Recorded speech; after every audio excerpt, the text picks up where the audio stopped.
जय माता दी, जय माँ काली।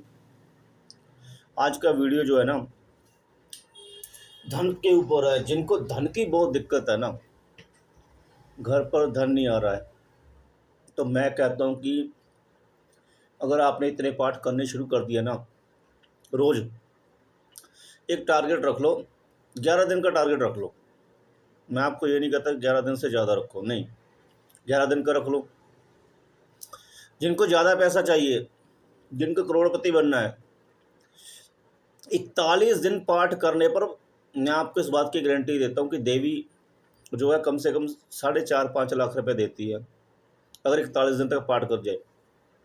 अब ये उसकी जो है बिजनेस के ऊपर डिपेंड करता है कि बिजनेस क्या करता है। अगर वो व्यक्ति जैसे प्रॉपर्टी डीलर का बिजनेस करता है और एक डीलिंग में ही कम से कम 1-1.5 लाख रुपया कमाता है, तो भाई वो 41 दिन के बाद कम से कम 10 लाख रुपया भी कमा सकता है, 5-10 लाख रुपया। क्योंकि देवी को अगर रास्ता है धन लाने का, तो देवी उस रास्ते के जरिए आपको बहुत सारा धन दे सकती है। अगर किसी के पास रास्ता भी नहीं है, दिहाड़ी ही लगाता है, तब भी देवी भाई उसको, अगर वो 41 दिन तक पाठ करता है तो उसको 4.5 लाख रुपया, 4 लाख रुपया 100% देंगी। इस बात की गारंटी देता हूँ, क्योंकि मैंने ये पाठ करके आजमाया हुआ पाठ है मेरा ये।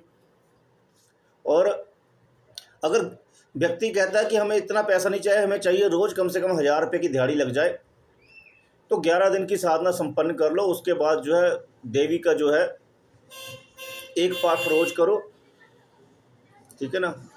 उससे भी आपको जो है 41 दिन के बाद 1000 रुपये दिहाड़ी बननी शुरू हो जाएगी, बशर्ते आप मेहनत करो। अब ये नहीं कि घर पर बैठे रहो और सोचो कि देवी घर पर पैसे ला कर दे, ऐसा नहीं।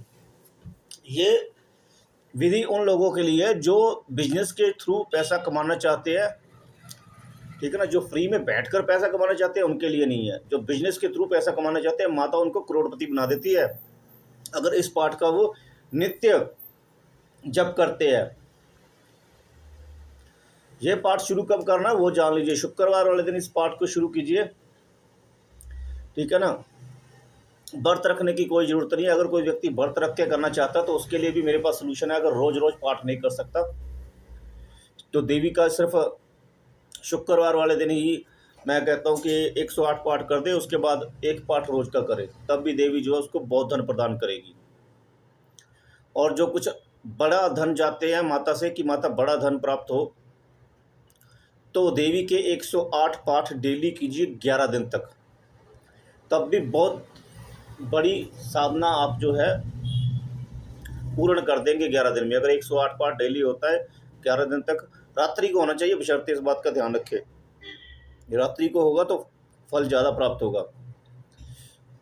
और 11 दिन के बाद देवी अपने आने का समय 27वें दिन, 31वें दिन, 41वें दिन जो है पायल बजाकर बता देगी कि मैं आ गई हूँ बच्चे, ठीक है ना। पर यह उनको ही अनुभव होगा जो साधनाओं के क्षेत्र में है। जो नई साधनाओं के क्षेत्र में उनको ये अनुभव नहीं हो पाएगा, ठीक है ना। उनको यह कि धन के माध्यम से माता बता देगी कि भाई मैं आपसे प्रसन्न हूँ और आपको धन प्रदान करूँगी, ठीक है ना।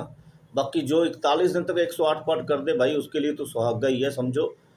41 दिन के बीचों बीच ही उसको धन प्राप्त हो जाएगा, और अभिष्ट बहुत बड़ा धन प्राप्त होगा, इस बात की गारंटी है भाई। यह प्रयोग मैंने कई बार किया हुआ है जब मुझे एमरजेंसी धन की ज़रूरत होती है। और मैं आपको बता रहा हूँ कि 108 पाठ क्या करें। माता लक्ष्मी जी का श्री यंत्र सामने रखिए, श्री यंत्र सामने रख के माता लक्ष्मी जी का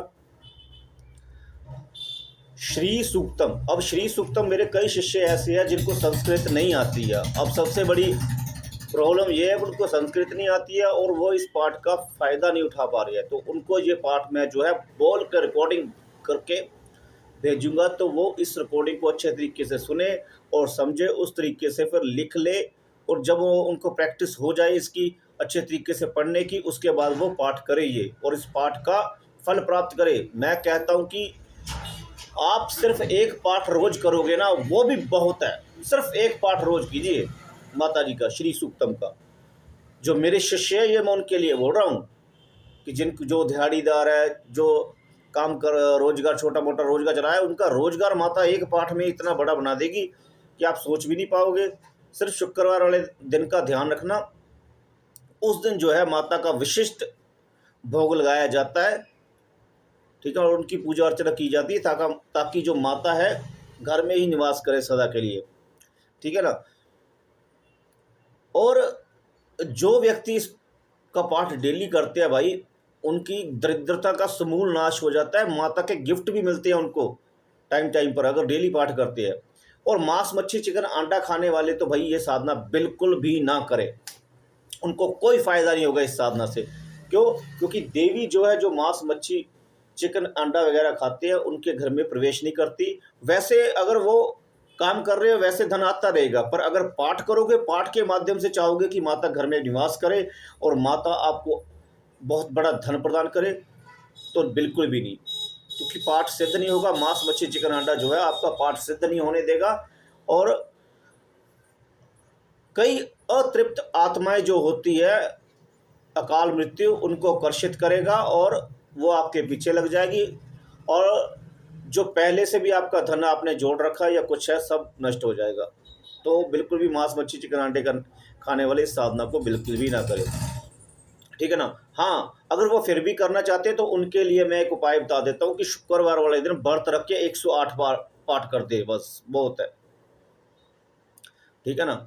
और शुक्रवार व्रत रख के 108 बार पाठ कर लिया कीजिए अगर करना चाहते हैं तो। अब देखो, व्रत रख के 108 बार पाठ आपको इसलिए करना पड़ेगा क्योंकि भाई आप मच्छी चिकन अंडा खाते हो, तो एक दिन माता को देना पड़ेगा आपको कि माता हम एक दिन आपकी जो है पूजा अर्चना किया करेंगे, तो भाई आपकी जो सारी टेंशनें ख़त्म हो जाएगी इस पाठ से। करके देखो, और जो मेरे शिष्य है वो तो उनको मैं रिकॉर्डिंग करके भेज दूंगा जिसको करनी है, ठीक है ना, ताकि उनको समझ आ सके और वो अच्छे तरीके से इस साधना को कर सके। और जो जानते हैं वो इस साधना को जरूर करें, अपने गुरु की देख रेख में करें, ठीक है ना। गुरु की देख रेख में इसलिए कह रहा हूँ कि भाई कि ताकि आपने कोई अलग साधनाएं ना कर रखी हो, ताकि एंटिटी आपके पीछे ना हो, ठीक है ना। बाकी कीजिए। जय माता दी।